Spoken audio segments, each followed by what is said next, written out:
It's that time of year. The spooky time of year. Now, whether you believe in ghosts or not is completely up to you. I totally get why someone wouldn't believe in it. I mean, heck, I wouldn't if I never had an experience, but I did have a few experiences, as well as my family who had a ton of experiences.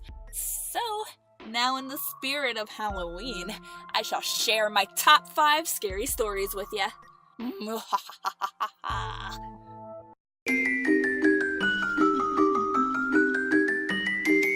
I was about 5 years old when I was in my room coloring in some Disney princess coloring books. I had this small little dinosaur of a television playing one of my embarrassingly favorite VHS tape at the time, The Wacky Adventures of Ronald McDonald. I know. This was about a week after my grandpa had passed away due to kidney cancer. Everyone was still in mourning in the house. Even though I was young and really wasn't able to comprehend the situation of death, I knew that I should be feeling sad, like everyone else, so I would cry once in a while. I was so into my coloring and singing along with the VHS tape when my TV suddenly went out. Not thinking anything about it, I got up and turned the television back on. I sat back down, getting ready to color, when it went off again. Again, I got back up, frustrated, and hit the power button on my TV. Only this time the television wouldn't turn on. I kept hitting it. I distinctly remember the clicking of the button as I was starting to get spooked in my own room. That's when I looked into the TV to see a glowing figure. I kid not. I turned around to see nothing in my room, thought maybe it might have been a glow from the window, but it was nighttime. I then looked back at the TV and the figure was heading right for me. I screamed so loud, running out of the room. I kept shouting for some reason. It was Grandpa! It was Grandpa! I was so scared that I had to switch bedrooms with my parents after that.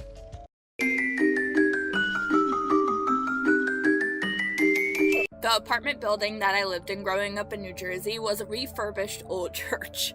And it just so happened that in our apartment, a man hung himself in my parents' room. The room felt so creepy, it would be hard to stay in on your own. I was playing around in my parents' room where they had my old TV Teddy. TV Teddy was basically a bear that watched tapes with you and would make comments on it. Now, that bear had no batteries in it. For the longest time, it had no batteries in it. It just sat there, collecting dust. As I was playing in the room with my doll, the bear started talking, and the roof made a noise that sounded like a snap. I thought for sure the ceiling was gonna fall. All the while, TV Teddy kept talking. I crawled out of the room terrified. My older brother then checked the Teddy to find out there were no batteries in it. And then he said, "Maybe what you heard was the man who hung himself years ago." I never touched that Teddy again. My grandmother wasn't a religious woman, even though my grandfather was. He was the type to even walk to church in blizzards where there would absolutely be no mass that day. My grandmother would always pray to the painting of Jesus with the crown of thorns over his head, asking him to show her a sign if he exists. One thing to note is the eyes were closed in this painting she had. The one day she did this, she was home alone ironing clothes in the kitchen. She looked up over at the picture of Jesus to find his eyes had opened up. They were clear crystal blue. She was dumbfounded. She backed out of the kitchen thinking she was crazy. When she looked back into the kitchen, the eyes slowly closed on the painting. She never missed a day of church after that.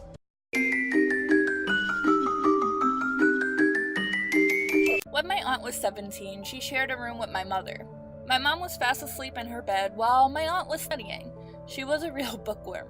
Everyone thought she was going to be a nurse one day, but as she was studying, she could feel herself sweating. She looked around her to find the whole room was on fire, and in the center was a burning cross. She started screaming. She felt like she couldn't breathe. My mom woke up frightened. Then my aunt turned to her and said, "I'm going to become a nun." And she did. And she still is.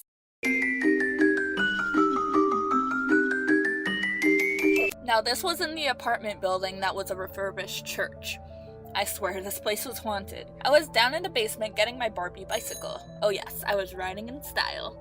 I was about 8 at the time. While I was bringing the bike over to the really old staircase, I heard footsteps coming down from the stairs. I thought for sure it was just the neighbor across the hall. The little boy always came down to get his scooter. As I waited for the boy to come down the stairs, I realized the footsteps weren't coming closer but going away. Thinking nothing of it, I brought the bike closer to the stairwell, thinking that maybe he went back upstairs. As I did, the light bulb went out, leaving me completely in the dark. I began to freak out, running up the stairs to find the door was closed. There was a lock for the door, but it was on the outside. Someone locked me in. I thought he was playing a prank on me. I started screaming at him. I then heard the footsteps coming up the stairs that led to the second floor to where his apartment and mine were. The footsteps ended in between the two doors. None of the doors opened.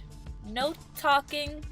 Nothing. So I thought maybe he was going to start laughing at me. That's when I heard the door unlock from upstairs and my mom shouted out the door, "Pinkley, don't just!" She stopped as I started screaming that I was locked in the basement. She came down the stairs, unlocked the door, and asked how I managed to even do that.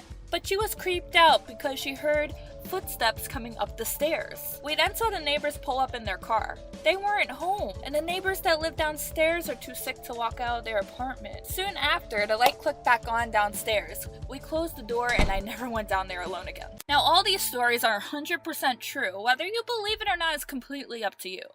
But I definitely know that my apartment was haunted back in New Jersey. I would never live there again, and I was completely happy when I wasn't there anymore. I do have more creepy stories like this, so if you'd want to hear more, drop a like down below. Also, leave a comment if you have a creepy or ghostly story that happened to you. I'd love to hear it. I'm really into that type of stuff. And don't forget to subscribe. Really helps me out. I'm pumping videos out more often, but for now, I hope you can get some sleep tonight. Bye-bye!